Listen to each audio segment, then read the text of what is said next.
Welcome to Difference Talks, the show that focuses on one word, differentiation, and how it is more important today than ever to discover what makes your brand unique and celebrate it with the most important people, your team. In each episode, we meet people who've had the courage to stand up and stand out, sometimes against great odds. In a world of copies, conformity, and commodities, uniqueness speaks volumes. Difference Talks.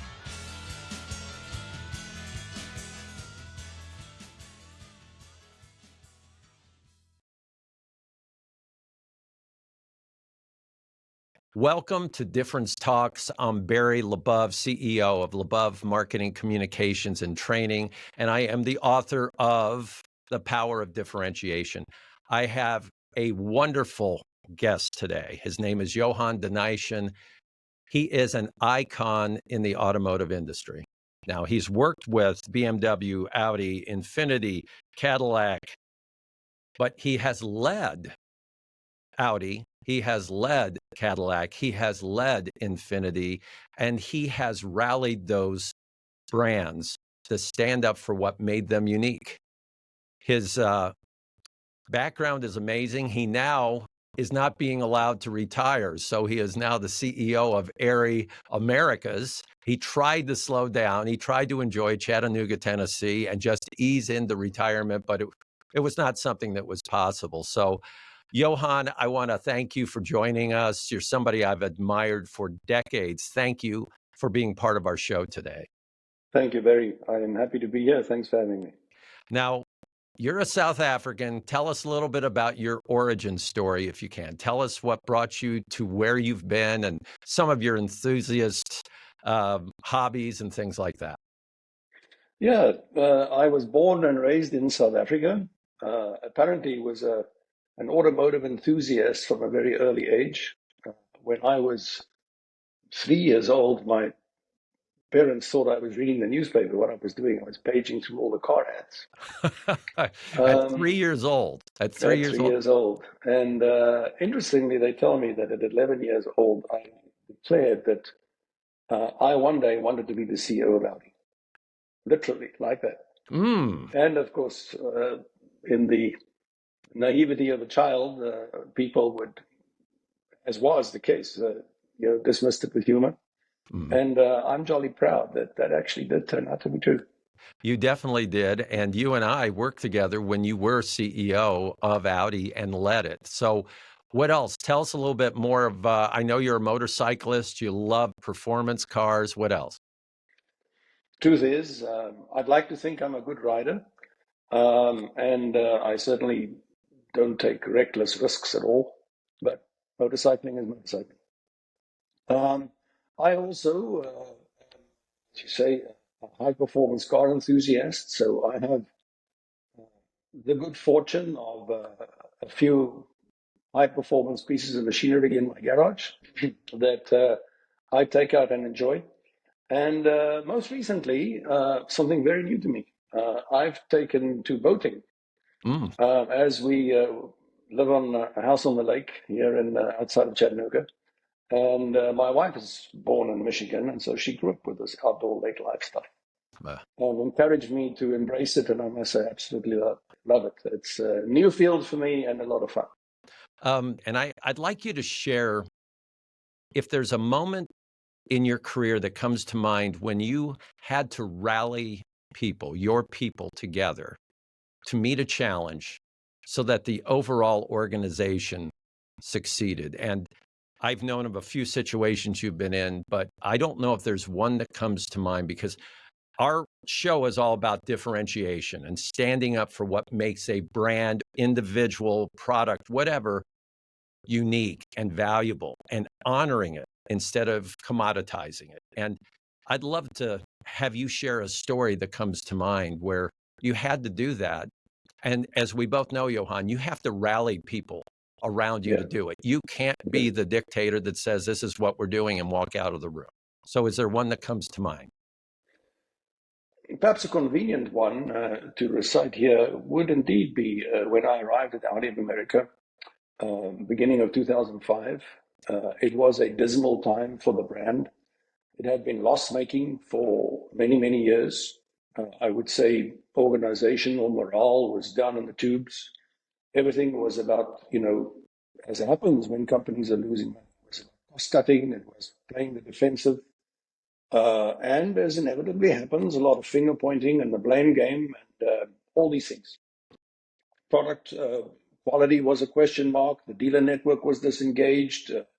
Customer experiences have suffered as a consequence. So it was a layer upon layer upon layer of challenge that were all interrelated, but it came down to a core thing in that the brand didn't have clear direction. It didn't have a clear understanding of what it wanted to be and how it was positioned and how all these supporting elements interrelate and fit together to achieve the desired direction and positioning.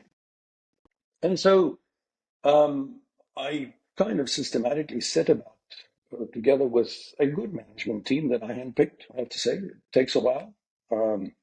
I think on that note, a large part of success is surrounding yourself by people all who are smarter than you, and who really are experts in their particular field. And for me, as the CEO, my leadership team is there to provide me with each of their unique perspectives about their area of expertise so that I can have a well-rounded picture. And so, kind of following that philosophy, I would say the sort of major building blocks of the turnaround of Audi was firstly deciding what does the brand stand for? What did we want to be? Who was the target customer? Who was the competitive set? And then looking at how your product portfolio, the product substance, the features and attributes, the price position, the brand values, and how you portray the brand, how those all fit into that desired ideal. It's not an overnight journey, and it also means taking a long, hard look at your talent pool and how you're organized and how your processes work. Um, and frankly, too, a difficult challenge at that time, when the company itself was loss-making in the US, the dealer network wasn't making any money, and the dealer network consequently wasn't investing into the franchise. And how can you compete with powerful brands such as Mercedes or BMW, from a third-tier position? You can't. And so the key to that really was to get the buy-in from the stakeholders that you follow this principle of you fill a bucket from the bottom. And if the brand wanted to be strong and powerful and successful and profitable, you needed a dealer network that was, and that they would make the investments to support the brand in the face of the customer. It was difficult. You had to take some courage when you're hemorrhaging cash to allow your dealers to become strongly profitable. But it was a major turning point, and I would have to say, 5 years later, the brand had, we'd been struggling to sell 75,000 cars a year. 5 years later, 200,000 was on the cards, and strong profitability. The brand positioning and pricing power in particular had risen dramatically. And all these things just started falling into place. And leadership's role is then to monitor and to support. One thing that's interesting, Johan, is I got to witness that. So here's what's interesting for our audience. Johan came in, and you can correct me if I'm missing a few points here, but I got to see it as a supplier of Audi. I was working in there with my team. Audi was, as you said, they were hemorrhaging, they were losing money. At the end of each year, around, I'd say, November, December, internally at the organization at the time, they would discount their cars to try to hit some sort of sales goals by the end of the year. So Audi itself would then tell dealers, hey, we'll discount the cars $5,000, $10,000. Now, I remember what you did, and it sent shockwaves through the entire company. And you said, we are not going to discount. We're going to stand up for the brand, and we are going to charge what this brand deserves to be charged for. We are worth it. We have value, and we have to stop saying we're competing with Mercedes and BMW and at the same time discounting ourselves to try to compete. We can't do both. We have to stand up and show that we believe in what we are producing. Now, I got to see it from a different angle than you, Johan. I saw some of the leaders there shaking their heads and going, this guy is crazy. This is going to kill our sales. We are going to have the worst year ever. You know, he thinks he knows what he's doing, shaking their heads, walking away doing that. And as you well know, they stood up for the brand and hit very good sales that very first year. And do you recall that as I recall it? And maybe if you can humanize it, you came off very powerfully, but were you concerned? Were you worried? Did you have sleepless nights going through this and standing up for what you believed in? Yes, of course I did. Nobody can exactly foretell the future, and it took some courage. But it is, for me, a strongly held belief that has been a North Star throughout my career. You really have to understand what your brand stands for. Right. Audi had charted its course that it wanted to be a premium. And it was putting premium attributes into the products, like expensive to manufacture. And that is why we needed to layer on all these other boundaries that would support that through a dealer experience that enhanced the customer experience and brand perception. But you cannot be a premium brand with any credibility if you have a fire sale. Because the whole nature of prestige and premiumness is it creates intangible brand value and therefore intangible pricing power by the prestige and the credibility that's associated with the brand. Nobody buys a Rolex watch because it's on sale. They buy it because of the craftsmanship, because of the quality of the materials, because of the brand reputation, all these things. And it holds true universally across industries, across product categories. And that was one of the things that I found when I arrived at Audi of America was that there was a disconnect between the desired positioning of the brand and the operational execution of the business plan. These things all need to be aligned, whether it's the product and the product substance, the price positioning, content, the quality of the materials, or the dealer experience, or frankly, even the tone and manner of marketing communication. They all need to fit in and be aligned. And AOA was struggling with this. And I also have to say, it had been very clear to me that fixing it, as I said earlier, was not going to be an overnight thing. You needed a long-term approach. And I was willing to take the risk to miss the sales targets, if it meant that I was building a foundation from which we could grow in the long term. And frankly, I've had that same philosophy throughout my career. I did exactly the same thing at Cadillac as well, which is a story for another day. But the principles are identical. Do you find that the concept, because you've mentioned this several times, the brand experience is something that is sometimes overlooked and undervalued, let's say, with especially a premium product? And if so, can you share what your position is on a brand experience? Because Audi was producing cars, still is today, but Audi themselves were not selling those cars. It was the dealer. So no matter how great that product was, somebody is walking into one of 2 or 3, 400, 500 dealers, potentially getting 200, 300, 500 different experiences. Can you explain your approach to the brand experience and its value? No business can exist if it doesn't sell. That is why you are in business. But it is especially true at the premium end of the market to recognize that sales are the result of getting everything right so that you create demand.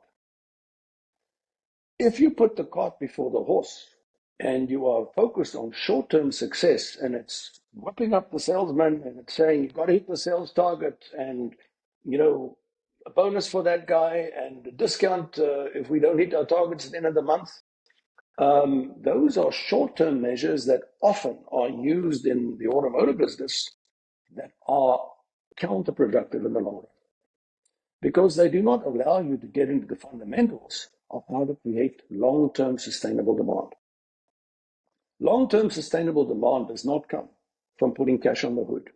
Long-term sustainable demand comes from an overall brand experience that goes around people's perception of the brand, the product substance and quality, the retail experience, and the added value that a dealer offers in terms of making customers feel special. None of those things can happen without strong profitability. And if you're always discounting away your margins, how do you get profitable? You cannot. I took great effort at all the organizations that I had the good fortune to lead to instill this understanding in the team and build a corporate culture that understands the importance of managing the brand, the brand positioning, the customer experience, and that the price position has to be premium. Again, Rolex doesn't sell because it's cheap. It has all these other attributes of which pricing confirms its premiumness. People don't buy luxury goods because they are cheap. Do they want good value? Of course they do. But good value comes from also recognizing the intangible premiumness of the brand. It has value for people. And as long as you have the experiences and the product substance to back it up, you're on a solid foundation. But the minute you start discounting, you are confirming to the customer it's not a premium brand. So if that's what you're after as the customer, then see elsewhere. It's so easy to look at the brand experience as, okay, it's the sale, but it's not. It's so much more complex because it has to do with the language the salesperson or the dealer uses when they talk to the customer. It's the condition of the facility. It's the condition of the products. You know, it's the knowledge and the tone of the person representing the product. That's all part of that experience. Johan, this is great. We're going to take a short break and we'll be back. We have 2 more questions for you. Thank you, everybody, for listening to Difference Talks. We will return. You're listening to the Difference Talks podcast. Difference Talks is brought to you by LeBeau Marketing Communications and Training. LeBeau focuses on one word: differentiation. In fact, we wrote the book on it, called The Power of Differentiation. Our goal is to inspire 1 million people with this message, helping brands win hearts, minds, and market share. Discover more at LeBeau.com.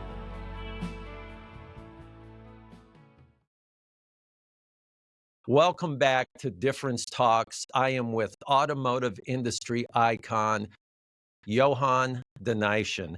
And we've had some fascinating discussions on brand differentiation and on brand experience. And nobody knows more than Johan with his success with Audi, Infiniti, Cadillac, etc. I'm now going to turn to a little more personal question, because what's so important is the people who are making a difference, the people who are rallying their company, they take it very personally, and it's something that means so much to them. So I'm going to ask you, of the achievements you've had, what is the achievement you are most proud of? What is the most inspiring performance challenge, et cetera, that you've faced and have succeeded in? Can you share that? Oh gosh, there are probably several of which I'll stand out and of which I'm proud. And perhaps the one that I would choose to respond to you may surprise you, but it would probably be my time at General Motors with Cadillac. Mm-hmm. And even though it, for me personally, didn't end in magnanimous personal success, I am very, very proud of what the team and I accomplished in the span of 4 or 5 years in terms of turning around that brand on a global basis as well. I think if I look at the product strategy that we put into place that is now with its latest generation of EV models, really also giving me great joy and satisfaction to see the planning now actually materializing in practice, and also the globalization of the brand. Cadillac had been a very US-centric brand throughout its entire history. And frankly, I recognized, like on day one, that this was going to be a strategy that could only end in misery. Mm. You needed to achieve economies of scale to be able to be competitive with regard to your product development and, even just pricing. And you could not afford to develop the whole portfolio that you required. You couldn't get the business cases to work if you only looked at the US business. Mm. You needed to globalize the brand, and that meant really predominantly China. And so it was probably the most courageous thing and most terrifying thing that I've ever done, was at a time when we were selling single-digit thousands of cars, Cadillacs in China, to suddenly walk around in a brand new state-of-the-art manufacturing facility that had a production capacity of 300,000 units. And then investing so heavily into developing the dealer network and the brand positioning and building brand awareness, all these things in the Chinese market. In a way, I knew that the route for success for Cadillac in the US lay through China, because the combination of the two markets would give us the business cases to work for the product portfolio that Cadillac needed in order to have a comprehensive range of all the key market segments. Ironically, the US, of course, was the strongest market, and I would have to admit, I received a lot of pushback from fans of the brand in the US, the Cadillac dealer organization, and probably even, I would have to say, some of the executives in GM who felt that prioritizing the investments in China to the detriment of the US market was not in the best interest of the brand. I still hold the view, because frankly, going back to the conversation we had a few minutes ago about getting disciplined in price positioning and in building the brand appeal, I was also encouraging folks to stop the incentives and walking away from discounted products and rental car business and all these things in the US market, which saw things happen. You saw naturally a volume decline as you're walking away from that business, but you also saw an increase in transaction prices. Mm. And in fact, this is getting finally to answer your question, of which I'm most proud, is that within 4 years of joining the Cadillac organization, Cadillac sales globally had grown to an all-time high by virtue of the turbocharging that came through in the time. Cadillac rocketed up the charts from nowhere to number 4 in the luxury stake after the German brands. And that set up such a solid foundation for generating profits, but also the volumes that we could now look to turn back to the US business. And I left before that part of the plan could be brought to reality. But the increase in transaction prices and the discipline in the retailing led to a firming of residual values. Mm. And residual values, of course, are crucial for competitiveness in the electric business. And so I look back and I think many of the members of the team are still in the Cadillac brand today, saw those as important foundational steps to, I think, getting the brand to the start line on the electrification space, which is going to be fascinating. It has an incredible product portfolio, great technology, and I always sit back and look quite pride, but great interest at the continued progress of that. I want to throw a bonus question at you, because I know our audience finds it interesting. I love it. And I know you've been a pioneer in this. So I'll jump to the question. What do you see as the future for EVs in the automotive space? Because as you know, there's been the 2030 mandate, then there's been some pushback. There are concerns about lack of consumer interest, et cetera. What is your 20,000-foot view of where we're going to go with EVs in the next few years? I am going to give you a brutally honest answer. EVs are the future. Of that, there is no doubt. I want to get that out of the way first. I think the way that well-intended environmental activists and regulators and politicians have gone about it has been unfortunate. I'm going to try to condense this because it's a multifaceted topic that is very complex. But if our aim is to really clean up the environment, we would have done it a lot faster had we actually, first step, taken all the internal combustion engine cars which were produced before 2010 off the road in a sort of a cash for clunkers program, and then replaced them with even a non-hybrid engine, internal combustion engine car produced after 2010 is so much cleaner than what went in the mid-2000s. So if you take all this car park, because you don't clean up the air one new car at a time. You clean it by taking the millions of dirty engines off the road. That's how you do it.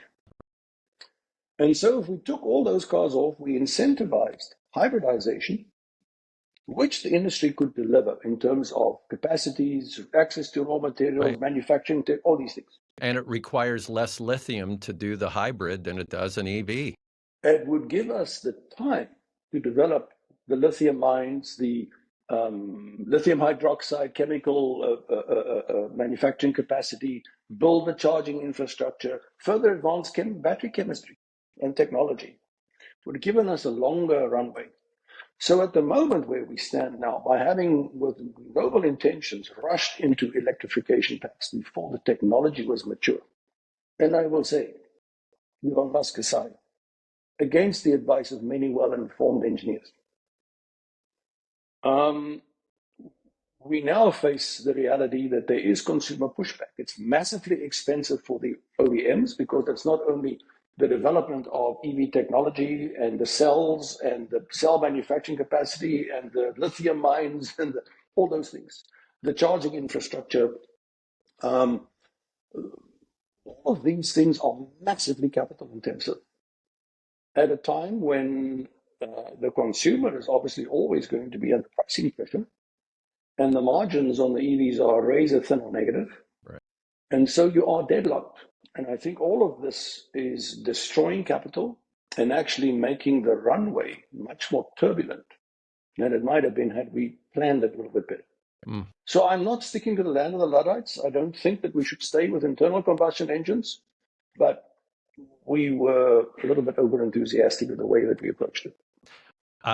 Johan, I'm going to ask you what we call our best day question. And it's simply this. What is your best day? Meaning you do whatever you do. It could be at Area Americas. It could have been at Cadillac. It could have been at Audi, wherever. It could be in Chattanooga when you're working with people there in the nonprofit sector. The best day, meaning you do what you're doing, you come home and you're energized and you're going, oh my gosh, this is what I love. I love this. What is your best day? Could you please describe it? You know, the easy ones, of course, are the days when you've had clear business success and you've done a big deal or you've achieved a goal. But actually, for me personally, I get the biggest kick when someone walks up to me with nothing to gain and shares with me something that I have done, whether it was the previous month or the previous year or even longer, or something I had done that made a difference in their life. And so, you know, for example, I would recite visiting a dealer at Audi, and a guy walking up to me and saying, you know, I was always an Audi fan, but I was struggling to make a living. It was a salesman. I was running away from customers because all I hear complaints. I don't want to sell a car to a friend of mine. And today I'm so proud to be with this brand, and I have achieved such financial and personal success and growth. And thank you for bringing that value to the Audi business. You know, when someone tells you that, and there were many such examples, but those are the best days of my life. That's great. You know, and it reminds me of the subtitle of my book, which is Win Hearts, Minds, and Market Share. And that's what you just described, because you won the hearts and minds of the people. And like he said, all of a sudden now he's starting to sell more. The dealer is actually holding to their pricing and they're profitable. And it's such a human approach. You know, at times it seems like it's sterile. Okay, stand up and do this and you'll make more money. It's not. It's human. It's getting people to believe. And that's what you've done in your career. And I've been a great believer in you for decades and have been always proud when you took my phone call or answered my email. So I thank you very, very sincerely. So thank you. You're very kind, Barry. Well, Johan, I want to thank you for being on our show. It's very important for us. My goal is I want to motivate and inspire 1 million people from messages like yours. And that may seem crazy, but I don't think it is. I think you can motivate 1 or 2 people who run companies that have 14,000 people. You can motivate a lot of people to do things by messages like this. So thank you for being with us today. And I want to thank our audience for listening to Difference Talks. And Johan's a great example of what we say, which is leaders differentiate. Thank you. Thank you very much. Thank you for listening to Difference Talks, produced by the amazing team at LaBeouf. All original music on this podcast was created by LaBeouf. Buy our book, The Power of Differentiation, on Amazon. Have a question for the Difference Talks team? Email us at differencetalks@labeouf.com.